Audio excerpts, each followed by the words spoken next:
Hello everyone, just wanted to show you this latest group of figures to come off my painting desk. They are from Flags of War, who are probably better known as a supplier of flags and banners and standards, but they do some very interesting ranges of figures as well. One of them being for the 1745 Jacobite uprising, extending into the war in Europe at the time, the War of the Austrian Succession. They also, by the way, I believe they do some border reaver type figures, which are very popular. But anyway, I purchased these some time ago now, just to really see what they look like, because I was building up my force from Krantara figures, and then the chap at Krantara retired and sold the range on to Caliber Books, and had a little bit of a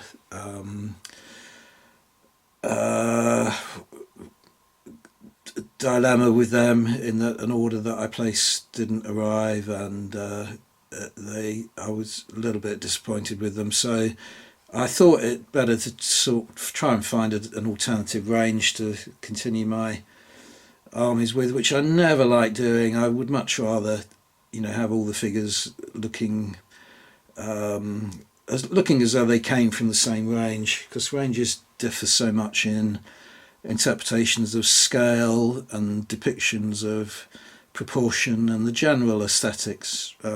I'll show you a comparison later on in this video anyway, but yeah, they've turned out very well. I mean, I have to say, they are just as good as the Krantara figures, if maybe not a little bit nicer in my opinion, and they have the advantage of being easier to obtain, so I shall now switch, I think, to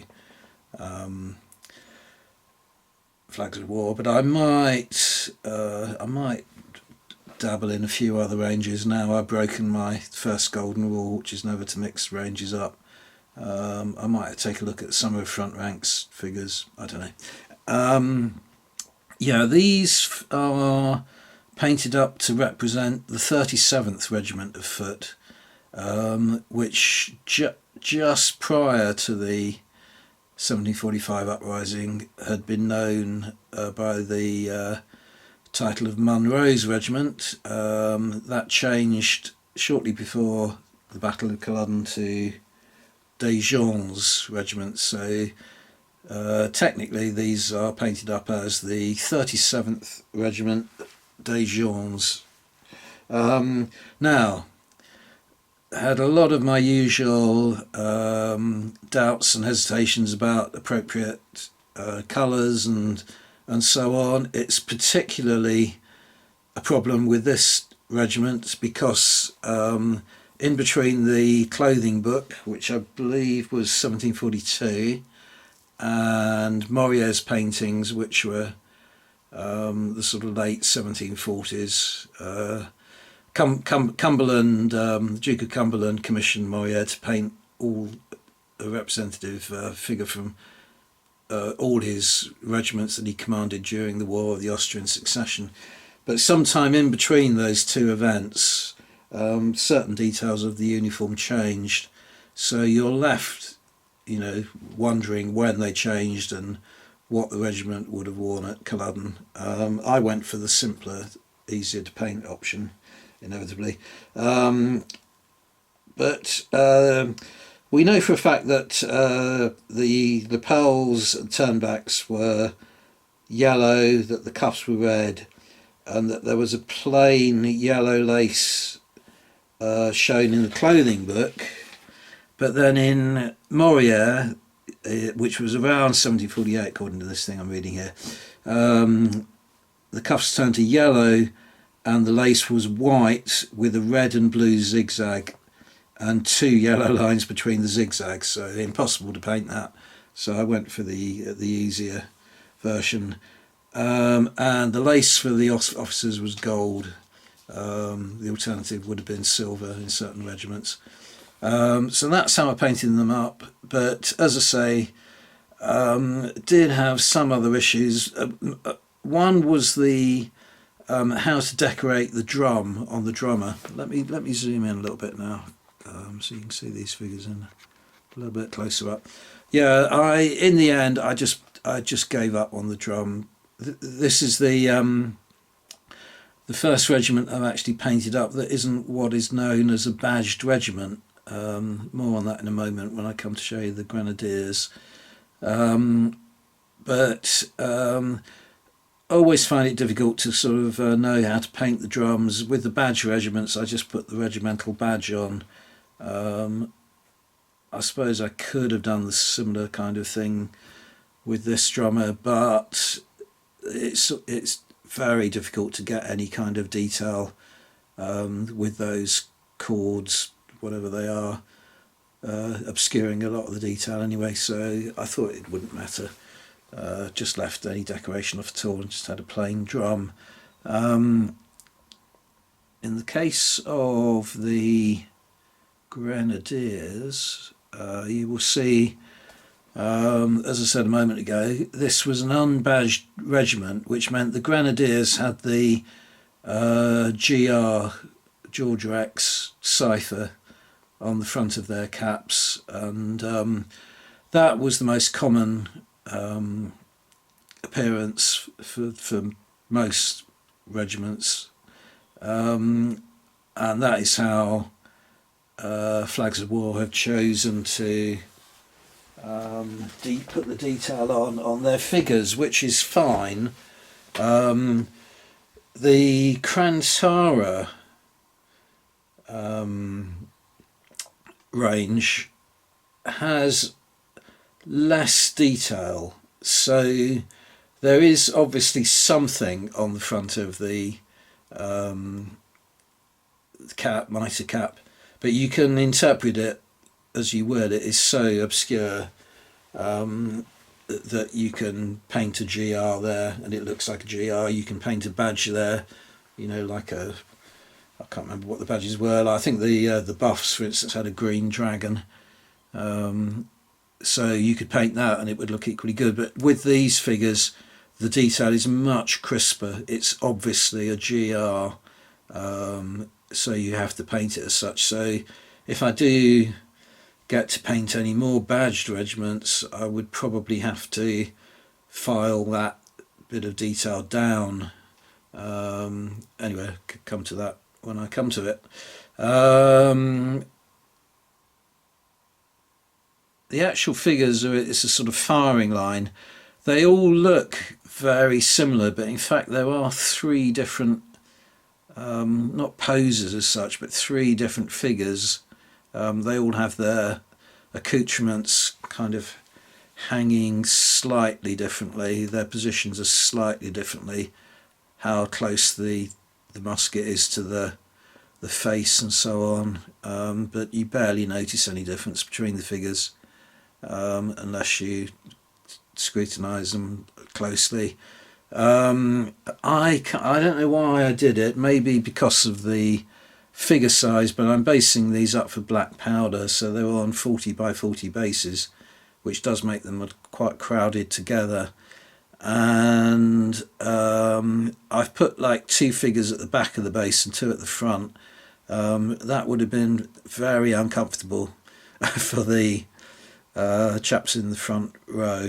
And in fact, I'll show you now some of my Krantara figures, which I was going to do to give you a comparison of the two ranges anyway. But you can see here with the Krantara figures that I painted, they were slim enough to put all the figures at the back of the base.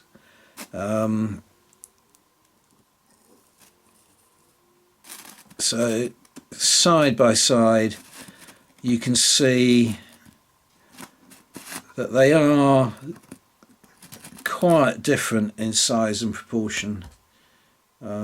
Sorry, the figures at the back are kind of obscuring the point I'm trying to make, but I think you can make that out. The Krantara figures are slimmer, slender, Probably about the same, maybe a little bit smaller height wise. So they wouldn't look right together on the same base. I never listen to people who say, oh, people were different sizes and you would get big men and small men in the same unit. My answer to that would be just look at the muskets. You might get men of a different size, but you wouldn't get muskets of a different size. The tricorn hats were probably all more or less the same head size, so you can't mix these ranges up, regardless of what people say. Sometimes you're compelled to, as I am now compelled to do in terms of mixing them up within my army. But if you have a choice, you know, I would much prefer, as I said earlier, to stick with one range for the entire army. Another difference, and I think, I don't know whether this is an error on Flags of War part, but you'll notice that the pouch, which you can just about make out there, I'll try and find, there, is worn on the right shoulder with Flags of Wars, but Krantara have it worn over the left shoulder. Now, the clothing book, all the illustrations I see, all the plates I've looked at, all have it as Krantara portray it. So not quite sure what's going on there with Flags of War, whether they've made a mistake or whether, you know, it was optional which shoulder you wore the pouch on. If it was optional and they have varied the figures slightly, why not have some over the left and some over the right? So I think, yeah, that may be an error. I don't know. I'm not enough of an expert to judge. The other, let me just show you some grenadiers to compare.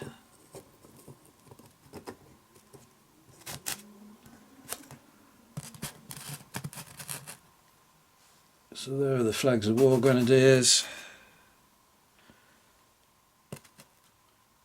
There are the Krantara.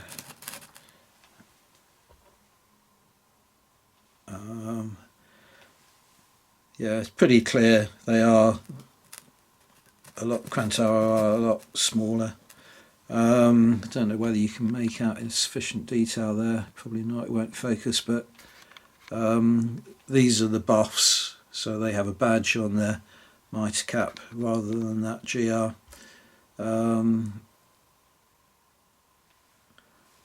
I think I prefer having the GR cipher on. As I say, you can always file it down and work on it if you're painting a badged regiment. And then finally, I'll just say something about the command stand, because with Krantara pack, I can't remember the prices, so I don't know how they compare price wise. But with Krantara packs, were composed of 26 figures. Flags of War, the more standard bags of 24 figures. It means that, actually, was it 24, 26 or 27 with the Flags of War? Because with the Krantara, because the Flags of War command stand, you can make up of 4 figures, 2 different ensigns, a drummer and an officer.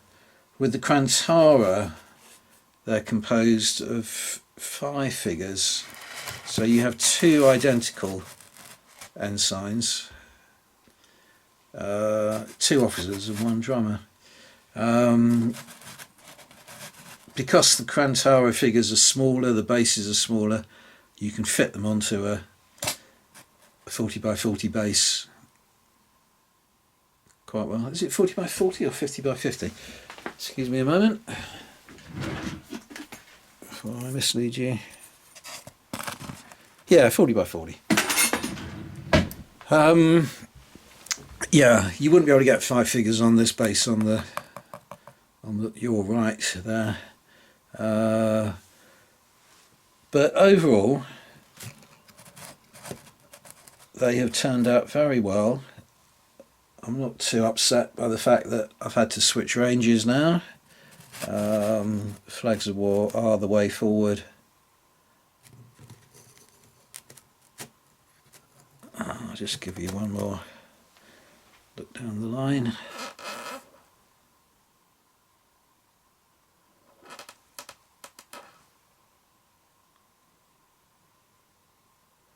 I think that's all I've got to say about these figures, but just wanted to show you a couple of other things, a new set of rules that I've discovered, so I'll just change things around, come back to you in a moment.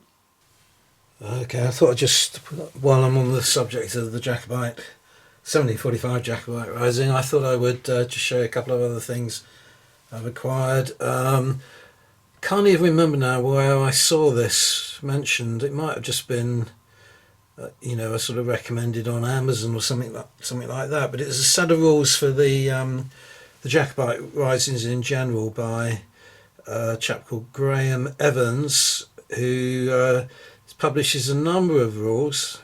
More about that in a moment. Called under the publication heading of Wargaming for Grown-ups. This one is Tricorn and Bonnet.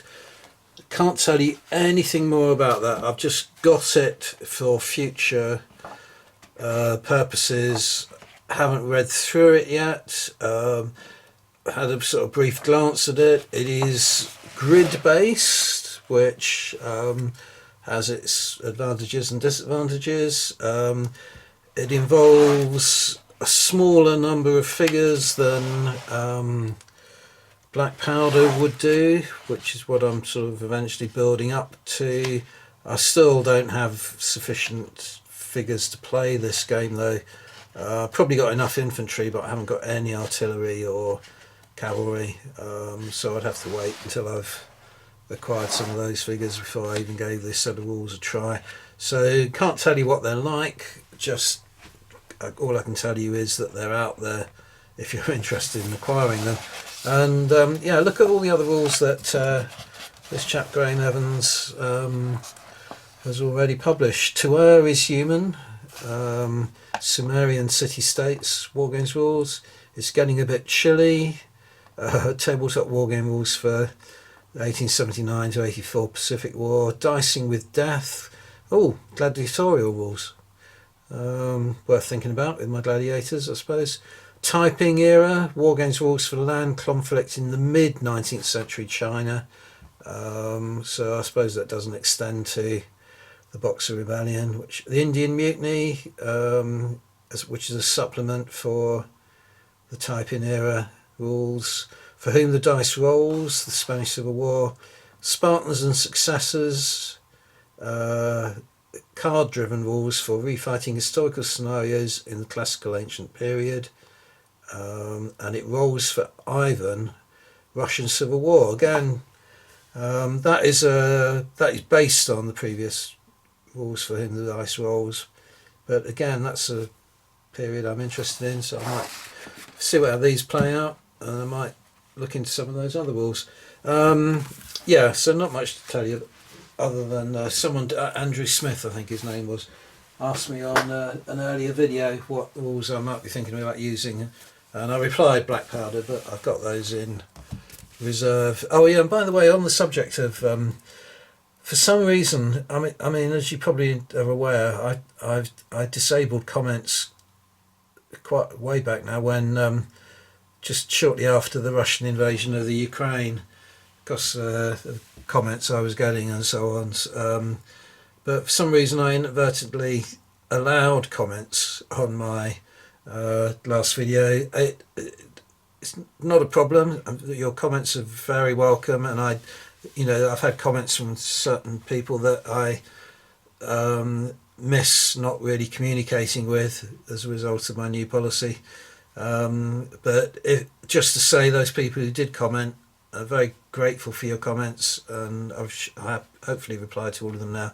But as soon as I get a comment that's just sort of facile, like nice vid mate or something like that, or I get a rude comment, I'm going to disable the comments on that video as well, so you might find your comments disappear, but hopefully you'll have had time to have read my replies to them all. But yeah, this chap Andrew Smith did ask me what rules I was thinking of using, and I said to him I was about to reveal that tricorn bonnet, so that's what it was. This other book,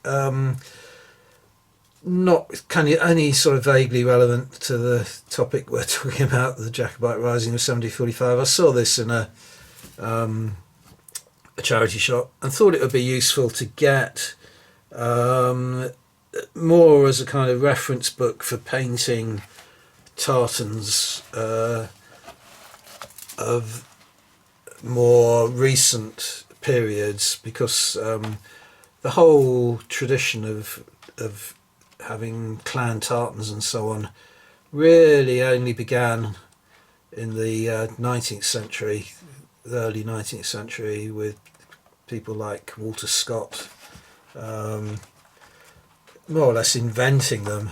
But there must have been some of his designs must have been based on certain historical precedents, so it's kind of a useful indicator of how to paint up if you are going to paint a particular clan, you know, that fought at Culloden or something like that. You know, it might give you a little bit of a hint about the particular tartan to use, but as I say, I don't it's not my impression that tartans were regimented in that way, to that degree, in the 18th century. But something like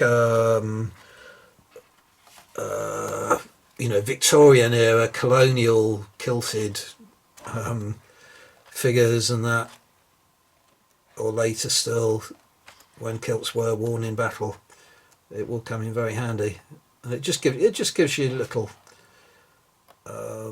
hints about, you know, possible patterns and things that you could use. So I thought it was worth picking up. Can't remember how much I paid for it. It wasn't very much. Okay, that's it. I'll stop waffling. Thank you very much for watching. See you on the next video. Bye for now.